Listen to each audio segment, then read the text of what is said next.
Look at what I did, look at what I started. Look how far I came, dog, I ain't have no guidance.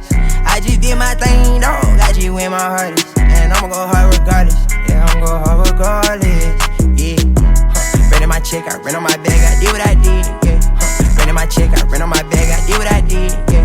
What's up, guys? I'm Landon from Shoeware, and today we're checking out Kawhi Leonard's new signature shoe, the New Balance Kawhi 2 in this new money colorway. So first, thank you guys for stopping by to check us out. Feel free to drop a follow or subscribe wherever you're watching and give this video a like. We would greatly appreciate that. So checking out the box and the price really quick, I actually think this is a pretty tough box. You have Kawhi's hands kind of around the New Balance logo, and for those who don't know, his nickname is actually the Claw, just because, I mean, this dude has some massive hands. Like, they're so big they barely even fit in his pockets. So I do think it is kind of cool how New Balance did kind of work that into the logo, or just around the logo on the box for these. But now looking at the price for these, I mean, these are going to retail for $160, which matches last year's price for the Kawhi 1.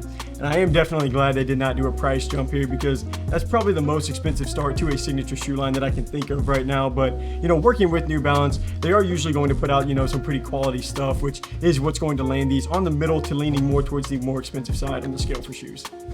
So checking out the appearance for these, this is the first colorway to release for this new Kawhi Leonard 2 model. I was actually a pretty big fan of the look for his first signature shoe.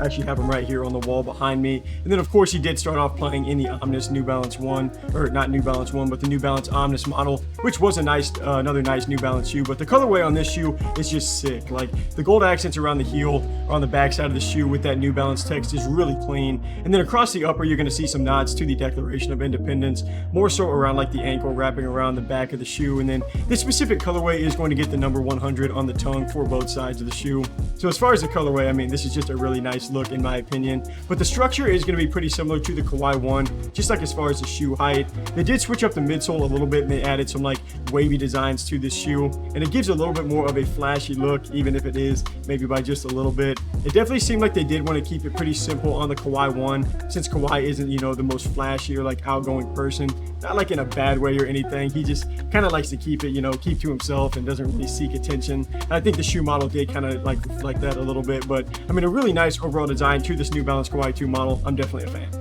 So now looking at the materials, these have a little bit of a different setup here. New Balance goes with a synthetic upper that is made out of this like fit weave light material that you can see marked out on the inside of the upper, kind of near that ankle area. And these are designed to give you a targeted stretch and support with some extra lightweight feel. And the upper does feel thinner than last year's model. And with that, you are going to get some like really good ventilation for your foot, which is always nice. And they do maintain a good feel for support still though, which, you know, is pretty common ground for New Balance shoes, not even, you know, just keeping it to basketball.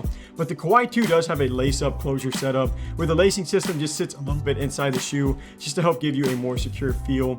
And even with that somewhat thin upper, I haven't like struggled with any type of movement for my foot on the shoe.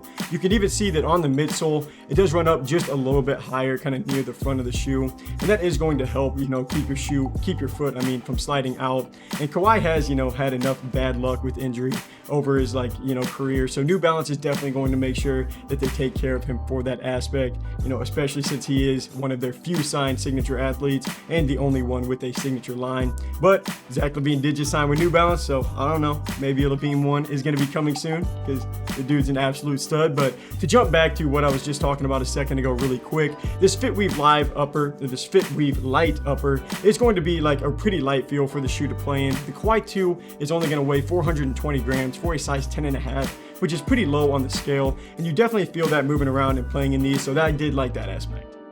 So now getting into more of the materials and the performance side for the shoe, and starting off with the cushioning. These get that same setup as the first model, which is just going to be a fuel cell foam midsole. Then you're going to have that same full-length outsole shank for some added stability, just like the Kawhi 1 had. And these do have a really similar feel to the Kawhi 1. And to be honest, I don't really love that. I mean, this shoe is going to get like, it's going to require a lot more break-in time. And they were hurting my feet a little bit just the first times that I played in these. And it did take a while for that sting to go away, but I mean, it does go away. So I'm not going to call this shoe super soft though. I mean, some shoes like the PG5, the Metal Ball 1, they just give you that like memory foam or just like cloud-like feel right whenever you slide them on.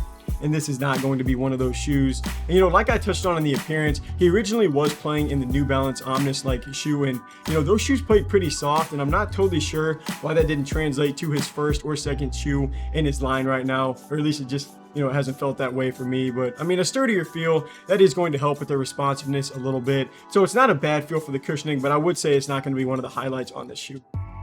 So to finish off with traction, last year the Kawhi one had like a data-driven pattern that was pretty solid, but you know, nothing too special. These did clean up that design a little bit with like somewhat of an arrow design. I guess it kind of has like a straight line connecting the two sideways lines, so not quite an arrow, but I mean, these do play about the same as last year's model. Maybe a little bit better. I mean, they are a bit of a dust collector though, kind of depending on the quality of court that you're playing on. So I wouldn't call these a super sticky feel, but they do a good job of gripping the floor for the most part. You know, with the grooves being so thick, they would hold up pretty solid for outdoors if you decide to go that route with them. It would be a while before that traction pattern, you know, starts to wear away from all that tension. But to finish off with sizing, I did go true to size on these, and they do run a little bit big. I think I could get away with going a half size down, but if you do prefer a little extra space to play in, I mean, you probably should be good to go to your normal sizing. And these aren't going to have like a wide fit. I'd say they're pretty normal, maybe they're ranging ever so slightly on the narrow side. But to sum it up, the New Balance Kawhi 2 is solid, but there is still some room to grow and improve in my opinion, which is totally fine, and I'm sure that they will, because you know, it's only his second shoe in his line. I mean, similar to last year, the support and the materials are going to be two of the better aspects on this shoe. I don't really love the cushioning right now, but the traction is definitely above average, but it's still not going to be top tier. But this is a light shoe to play in, so I mean, there's definitely something to like about this shoe. So if you're interested in buying these shoes and you want to support our channel, just click the link on screen or check out the link in our bio. But that wraps up this performance review. Until next time, I'm Landon from Shoeware. Peace.